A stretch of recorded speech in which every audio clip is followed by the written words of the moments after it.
أعوذ بالله من الشيطان الرجيم. بسم الله الرحمن الرحيم.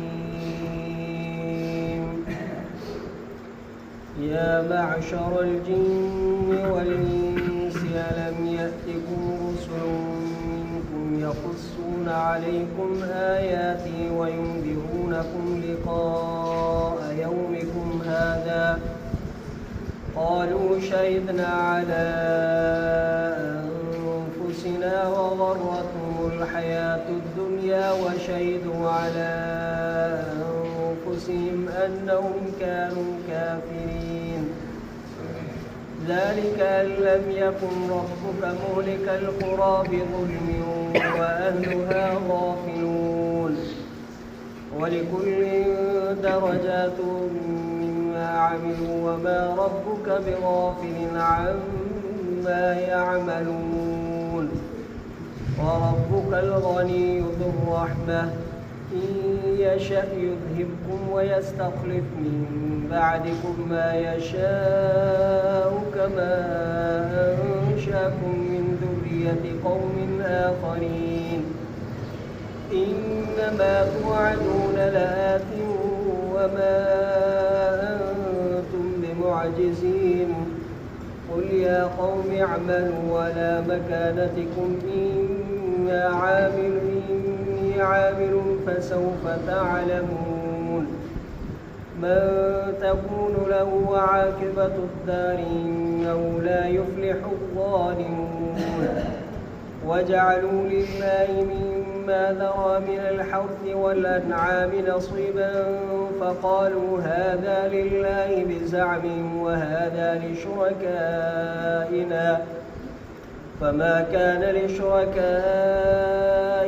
فلا يصل إلى الله وما كان لله فهو يصل إلى شركائهم ساء ما يحكمون. وكذلك زين لكثير من المشركين قتل أولادهم شركاؤهم ليردوهم وليلبسوا عليهم دينهم ولو شاء الله ما فعلوا فذرهم وما يفترون. وقالوا هذه أنعام وحرث حجر لا يطعمها إلا من نشاء بزعمهم وأنعام حرمت ظهورها وأنعام لا يذكرون اسم الله عليها افتراء عليه سيجزيهم بما كانوا يفترون. وقالوا ما في بطون هذه الأنعام خالصة لذكورنا ومحرم على أزواجنا وإن يكن ميتة فهم فيه شركاء سيجزيهم وصفهم إنه حكيم عليم. قد خسر الذين قتلوا أولادهم سفها بغير علم وحرموا ما رزقهم الله افتراء على الله قد ضلوا وما كانوا مهتدين. صدق الله العظيم. जिन्न इंसाननि जी जमात छा न आया तव्हां वटि रसूल तव्हां मां जो किस्सो बयानु कनि तव्हां ते मुंहिंजे आयतुनि जो ऐं ड्रिजारियुनि तव्हांखे तव्हांजे हिन ॾींहं जे मुलाक़ात खां चयूं या चवंदा शायदि ॾिनीसीं असां पंहिंजे मथां ऐं धोखे में विधो इन्हनि खे दुनिया जी हयाती ऐं शायदि ॾिनऊं पंहिंजे मथां त बेशक इहे काफ़र हुया। इहो हिन जे करे जो नाहे रब तुंहिंजो हलाक कंदड़ ॻोठनि खे ज़ुल्म सां हालांकि इन ॻोठनि वारा हुजनि गाफ़िल ऐं हर हिकिड़े जे लाइ दरजा उन खां जो अमल कयूं ऐं नाहे रब तुंहिंजो गाफ़िल थींदड़ उन खां जो अमल कनि था ऐं रब तुंहिंजो बेपरवाह शाहूकार रहमत वारो आहे। जेकॾहिं चाहे त ख़तमु करे तव्हांखे नीअ तव्हांखे ऐं पुठियां आणे ख़लीफ़ो करे तव्हां खां पोइ जंहिंखे चाहे जीअं जो पैदा कई तव्हांखे ॿियनि क़ौमनि जे औलाद मां। बेशक उहो जो वाइदो कयो था वञो तव्हां अलबत ईंदड़ आहे ऐं न आहियो तव्हां आजिज़ बणाईंदड़। चौथे मुंहिंजी क़ौम अमल कयो तव्हां पंहिंजे जॻहुनि ते, बेशक मां अमल कंदड़ आहियां। पोइ अन क़रीब ॼाणींदो तव्हां कंहिंजे लाइ आहे सुहिणी पछाड़ी आख़िरत जे घर जी। बेशक नथा कामयाब थियनि ज़ालिम। ऐं कयूं अल्लाह ताला जे लाइ उन खां जो फुटाई पैदा कई पोख खां ऐं जानवरनि खां हिसे खे, पोइ चयूं त हीअ आहे अल्लाह ताला जे लाइ पंहिंजे गुमान में ऐं हीअ आहे असांजे शरीकनि जे लाइ। पोइ उहो जेको हुयो इन्हनि जे शरीकनि जे लाइ पोइ नथो पहुचे अलाह जे तरफ़, ऐं जेको हुयो अलाह जे लाइ पोइ इहो पहुचे थो इन्हनि जे शरीकनि जे तरफ़। बुछड़ो आहे जेको फ़ैसिलो कनि था। अहिड़ी तरह सिंगारी घणनि जे लाइ मुशरिकनि खां पंहिंजे औलाद जे क़तल करण खे इन्हनि जे शरीकनि हिन लाइ तबाह कनि इन्हनि खे ऐं मुझाइनि इन्हनि ते, खिल्त मिल्त कनि इन्हनि ते इन्हनि जे दीन खे। जेकॾहिं चाहे अल्लाह ताला त न कंदा इहे इन खे, पोइ छॾे ॾे तूं इन्हनि खे उहो जो कूड़ घड़नि था। ऐं चऊं त हीअ जानवर ऐं पोख रखियल आहे, पाबंदी विधल आहे, न खाईंदो इन खे मगर जंहिंखे चाहियूं असां पंहिंजे गुमान जे मुताबिक़। ऐं जानवर जो हराम कयूं हुयूं पुठियूं इन्हनि जूं, ऐं जानवर जो नथा ज़िक्र कनि अल्लाह जे नाले खे इन्हीअ ते कूड़ घड़ण जे करे इन्हीअ ते अनक़रीब बदिलो ॾींदो इन्हनि खे उन शइ सां जो कूड़ ठाहींदा हुया, कूड़ घड़ींदा हुया।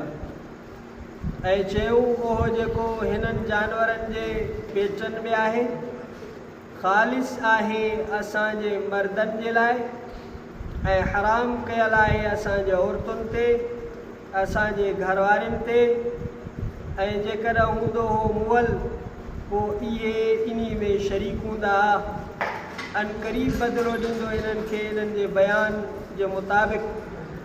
बेशक इहो हिकमत वारो ॼाणंदड़ आहे। बेशक नुक़सान वारा थिया उहे माण्हू जिन क़तल कयो पंहिंजे औलाद खे बेवकूफ़ी में बिना ॼाण जे, ऐं हराम कयूं जेको रिस्क ॾिनो इन्हनि खे अल्लाह ताला कूड़ घड़ण जे करे अल्लाह ताला ते। बेशक गुमराह थिया ऐं हिदायत वारा न हुया।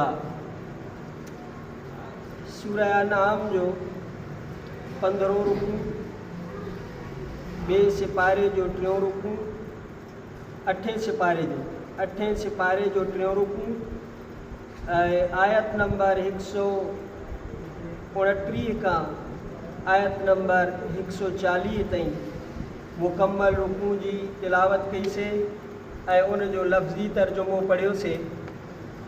इन आयात जो ख़ुलासो ऐं तफ़सीर दुरे मंसूर फ़ी तफ़सीर बिल मासूर लिल इमाम हाफ़िज़ जलालुद्दीन सुयूती रहमतुल्लाह अलैह, जुल्द नंबर 3 सफ़ो नंबर 323 अरबी ॿोली मां इन आयात जो तफ़सीर इख़्तिसार सां पेश कजे थो। पहिरीं आयत में अल्लाह ताला जिन्ननि ऐं इंसाननि सां ख़िताब फरमाईंदो त तव्हां वटि रसूल ऐं ॾिजारींदड़ कोन आया हुआ जेके तव्हांखे ॾिजारींदा आहिनि क़यामत जे ॾींहं खां पोइ। इन सिलसिले में उलमाए कराम जो इख़्तिलाफ़ आहे त जिन्ननि ॾे बि रसूल आया आहिनि या न आया आहिनि। जिन भी रसूल थींदा आहिनि या न थींदा आहिनि। हिन ॻाल्हि ते इत्तिफ़ाक़ आहे त नबी आख़िर ज़मान मुहम्मद रसूलुल्लाह सल्लल्लाहु अलैहि वसल्लम जे ज़माने में सईं जी ख़त्म नबूवत जे करे सईं जे ज़माने में जिन्ननि मां कोई बि रसूल न आयो आहे। सईं जन जी रिसालत ऐं नबूवत इंसाननि जे लाइ बि आहे, जिन्ननि जे लाइ बि आहे, पूरी काइनात जे लाइ आहे। बाक़ी कुझु हज़रात जो ख़्यालु इहो आहे त जीअं इंसाननि ॾे रसूल आया आहिनि ईअं जिन्ननि ॾे बि रसूल आया आहिनि। अक्सर हज़रात जो इहो राय आहे त जिन्ननि ॾे मुस्तक़िल जिन्ननि मां रसूल ईअं न, बल्कि जिन अंबिया अलैहिमुस्सलावात व तस्लीमात जा ऐं रसूलनि जा पैगाम खणी करे पंहिंजे क़ौमनि ताईं उन्हनि पहुचायो आहे। जिन्ननि ताईं बि अल्लाह जा अहकाम पहुतल आहिनि, शरीयतूं पहुतल आहिनि। बाक़ी अल्लाह ताला फरमायो हर हिकिड़े जे लाइ पंहिंजे अमल जा आधार दर्जात हूंदा, उनखे जहिड़ा अमल हूंदा जन्नत में ओड़ा दर्जा मिलंदा। अल्लाह ताला कंहिंजे बि अमलनि खां गाफ़िल कोन्हे को। अल्लाह ताला बेपरवाह आहे, कंहिंजे इबादत जो मोहताज बि कोन्हे।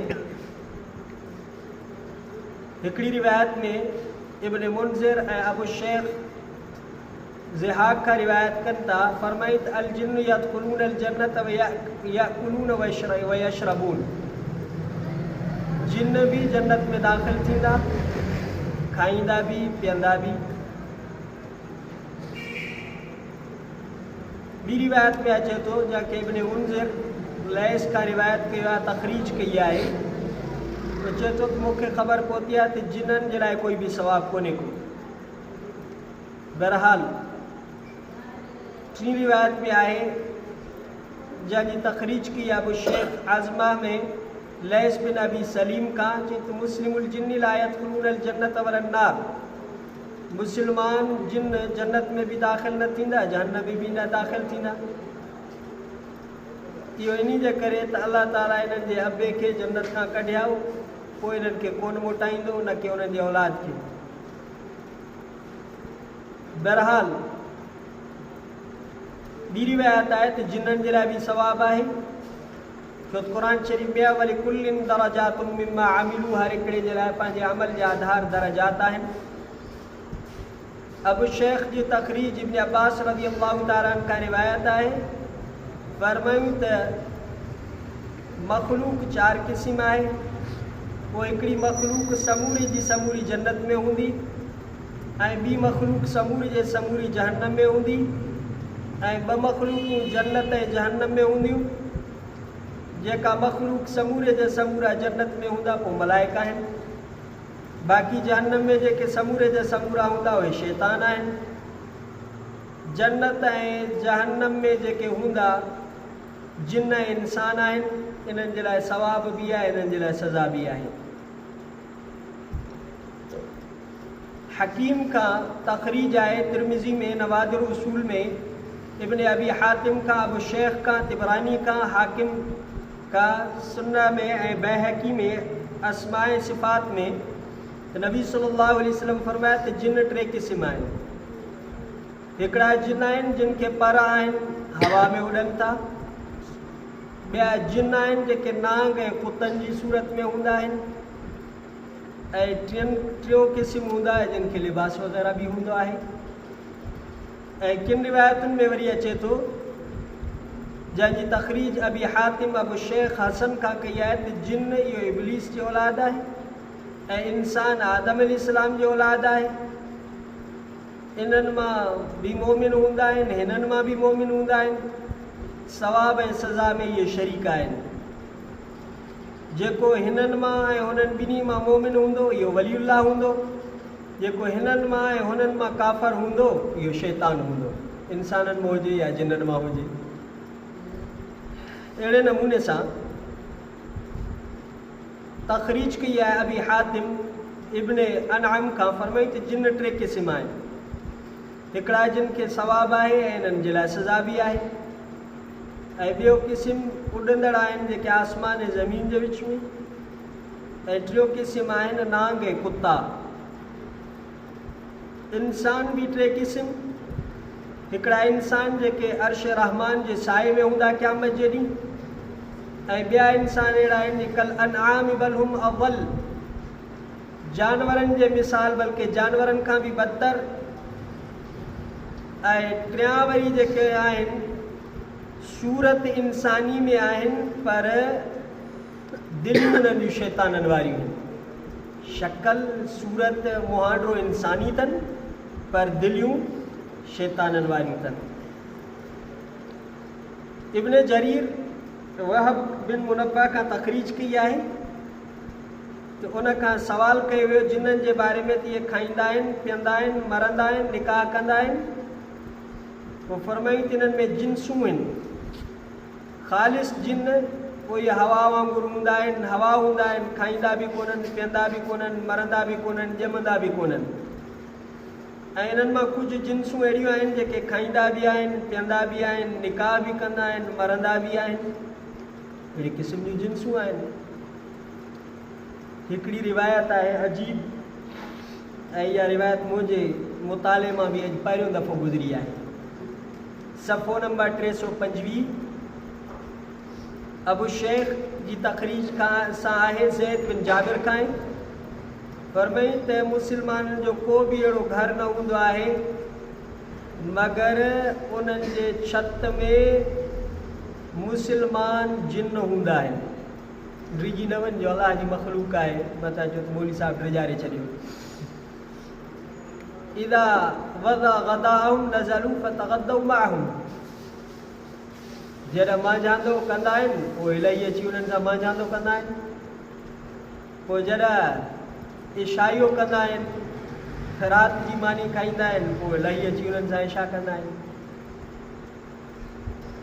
पोइ अलाह ताला, इहा हिकिड़ी रिवायत आहे तफ़सीर में जेका मुंहिंजे साम्हूं आहे, मां तव्हांजे साम्हूं बयानु कई आहे। ख़ुदा जी मख़लूक आहे, ख़ुदा ॼाणे थो। अलाह ताला फरमायो इन्नमा तुअदून लआतिन वमा अंतुम बिमुअजिज़ीन।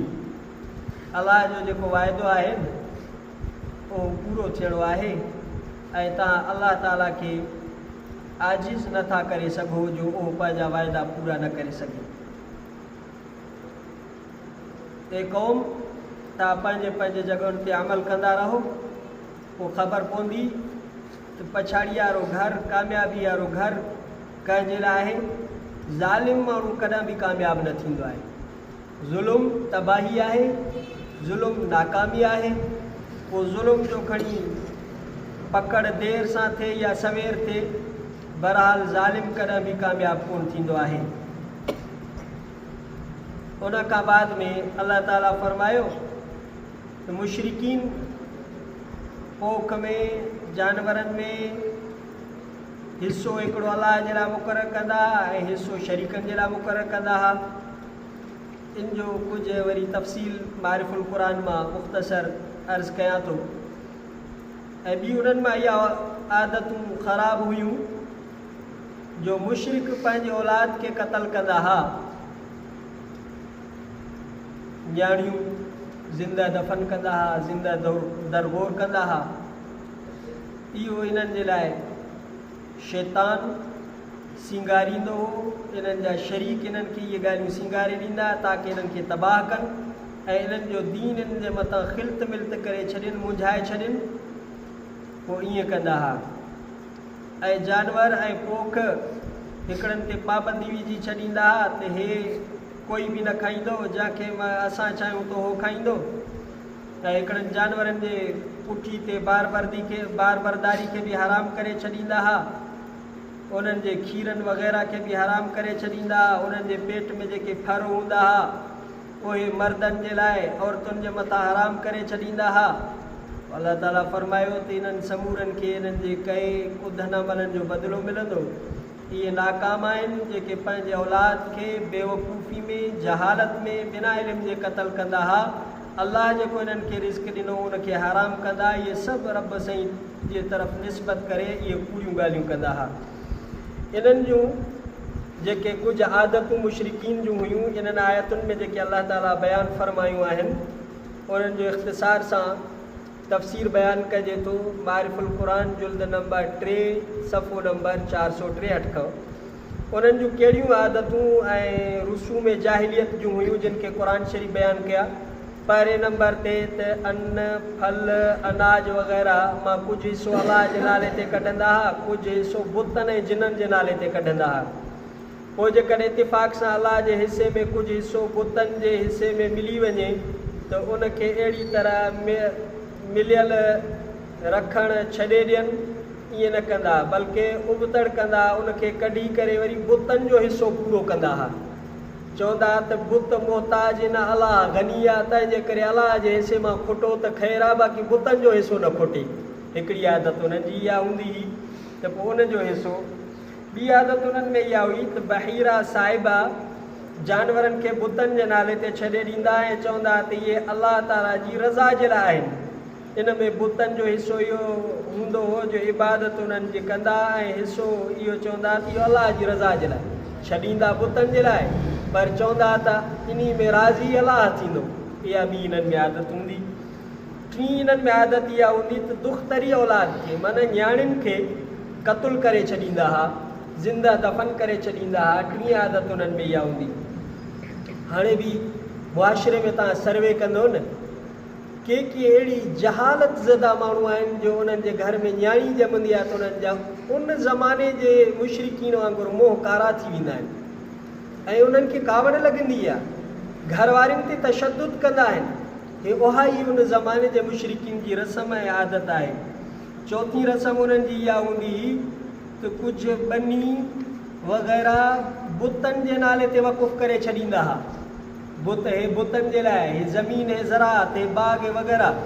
पोइ उनजो जेको मसरफ़ हूंदो फ़क़ति मर्द हूंदा ऐं औरतुनि खे उन मां कुझु ॾियूं न ॾियूं असांजी मर्ज़ी आहे, उन्हनि जो मुतालबे जो हक़ न आहे। माना ईअं करे छॾींदा पुराणे ज़माने में बि त जेका ज़मीन या ज़रात वक़ुफ़ करे पोइ भली उन में औरतुनि जो बि हक़ हुजे, पर उन्हनि औरतुनि जे हक़ खे फबाइण जे लाइ बुतनि जे नाले ते वक़ुफ़ करे चवंदा हाणे तव्हांखे इन जे नाले ते मुतालबे करण जो हक़ ई न आहे। ईअं अॼुकल्ह खोड़ माण्हू जेकॾहिं ग़लति को करे, हाणे मिसाल तौर ते कंहिंजो को माण्हू मरी थो वञे, मूरिस पीउ या को जंहिंजी मिल्कियत था खणनि, पोयूं इलाही शरीक आहिनि। हाणे ॿियनि जे हिसे फबाइण जे लाइ उन्हनि खे चए त मां मस्जिद जे लाइ वक़ुफ़ करे छॾियो, मां मदरसे जे लाइ वक़ुफ़ करे छॾियो, क़तन इहो सवाबु कोन थींदसि, गुनाह थींदसि। भली मस्जिद जे लाइ वक़ुफ़ करे, भली मदरसे जे लाइ वक़ुफ़ करे, जेसि ताईं ॿिया वारिस उनखे इजाज़त नथा ॾियनि। इहा जाहिलियत जी रस्म हूंदी हुई त औरतुनि जी मिल्कियत फबाइण जे लाइ कुझु ज़मीन, कुझु ज़राअत वग़ैरह वक़ुफ़ करे छॾींदा ताकी इहो असांखां मुतालबो न करे सघनि। ईअं कंदा हुआ।